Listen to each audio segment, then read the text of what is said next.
Yo, what is up sa inyo mga master? Kamusta ang lahat? Welcome back again sa ating channel. So mag-upgrade tayo ng motor in 3, 2, 1, tada!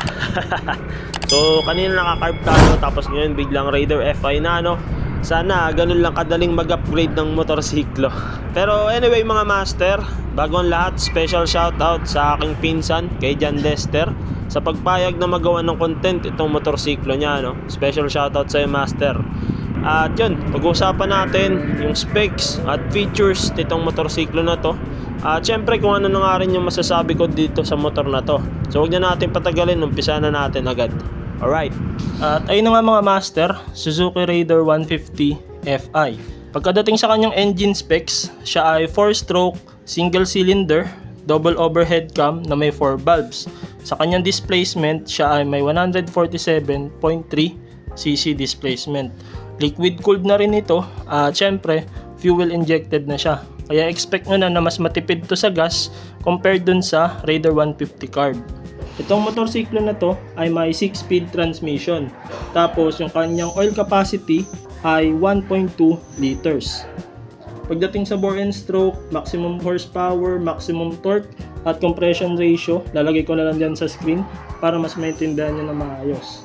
Sa starting system niya, meron kayong push start at yun nga, meron pa rin tayong kick start. Kaya kahit sabihin natin na malobatan tayo ng battery, mapapaandar pa rin natin to.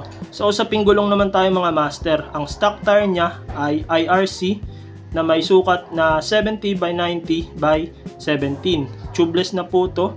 At ganoon din dito sa likod, IRC din yung brand na may sukat na 80 by 90 by 17. Tubeless din siya mga master. Sa braking system niya dito sa harap, siya ay naka-disc brake na may 2-pot caliper. Pagkadating dito sa likod, naka-disc brake din siya na may 1-pot caliper. Sa suspension niya dito sa harap, siya ay naka-telescopic fork na may brand na Showa. Paano ko nalaman? Ayan o, Pak, Showa, nice one. So dito sa likod, naka-monoshock naman siya, no? Kaya ayun, punta naman tayo dito sa ilalim ng kanyang upuan. Para ma-access yun, sususian natin to. Check natin. Ayun, wala siyang compartment dito. At by the way mga master, ang kanyang fuel tank capacity ay 4 liters. Tapos dito mo makikita yung kanyang pinaka battery at yung kanyang mga electricals. Dito naman yung kanyang screwdriver at yung pambukas ng spark plug niya in case na magloko. Check na rin natin yung compartment niya dito sa harap. Ayan, maliit lang yung compartment niya, no? Try natin nilagay itong ating cellphone kung magkakasya. Ayun, kasya naman mga master. Kaso nga lang, hindi siya advisable na lagyan ng mga gadgets kasi yung nasa ilalim nito ay yung pinakamakina ng motor. Kaya expect nyo na umiinit itong part na to. Kaya huwag natin ilagay dito yung cellphone natin. Haha. Kung nakikita nyo to, ito yung access nyo kung sakaling magpapalit kayo or magre-refill kayo ng coolant para sa inyong radiator. Try natin sungkitin. Pag maglalagay kayo ng coolant, dito nyo ilalagay. So ingat-ingat lang kayo kasi wala itong lock. Lapitin to sa mga trip. Kaya ayan. Dito na tayo sa mga pindutan niya mga master. Unahin natin dito sa kanan. Syempre meron siyang push button. The rest wala na. Dito naman tayo sa kabila, yung pinakapatay ng ilaw. Tapos low beam, high beam, signal light, at yung pinakabusina niya. Dito sa kanya susian, meron kang shutter. Kaya kung sakaling ipapark mo siya, pwede mo siyang i-lock. Tapos para ma-unlock mo siya, simple lang. Gagano mo lang. Diba? Dito na tayo sa kanyang pinaka meter panel. Ayan. Makikita nyo yung kanyang neutral indicator, RPM indicator, signal light sa kanan, at signal light sa kaliwa. Tapos yung check engine at yung oil temperature. Makikita mo rin dyan sa gilid.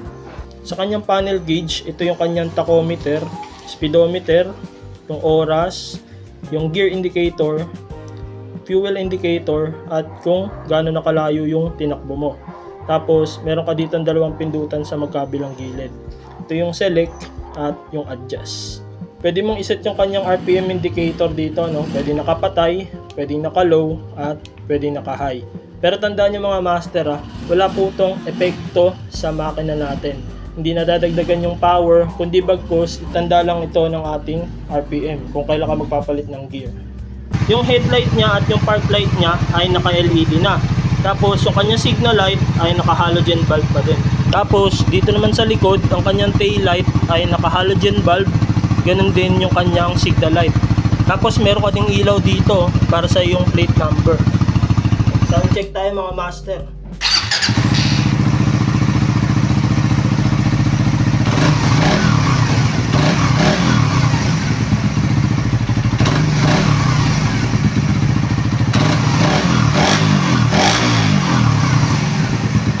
Sa kanyang C-type mga master, siya ay meron 765mm.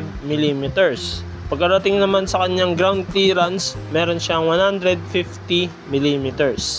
At syempre, ang kanyang curb mass ay umaabot ng 109 kilograms. So, ayun na nga, pag-usapan na natin kung ano nga ba yung mga masasabi ko dito sa motorsiklo na gamit-gamit natin. So, unahin natin yung usaping power.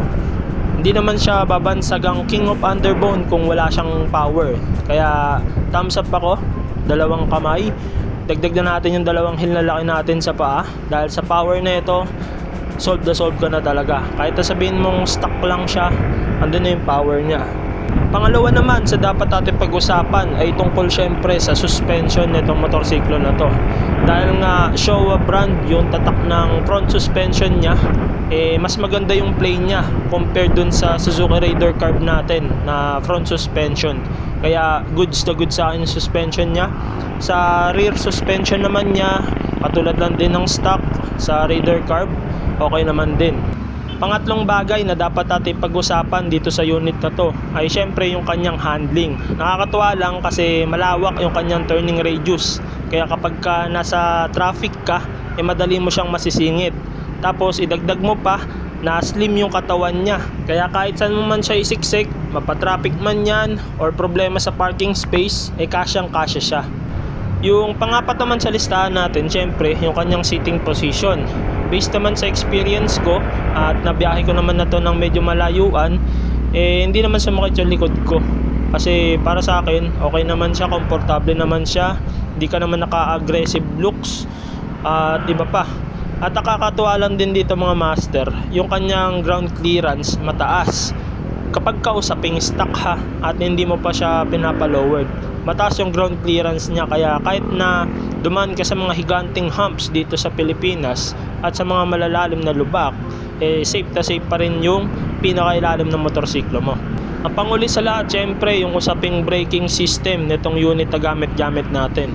Good thing lang dito sa unit na to dahil naka disc brake na siya harap at likod. Kaya expect nyo na malakas yung braking system niya. Yun nga lang, syempre dapat alalay lang tayo sa paggamit ng preno para maiwasan natin yung mga skid at mga slip na mga ganap.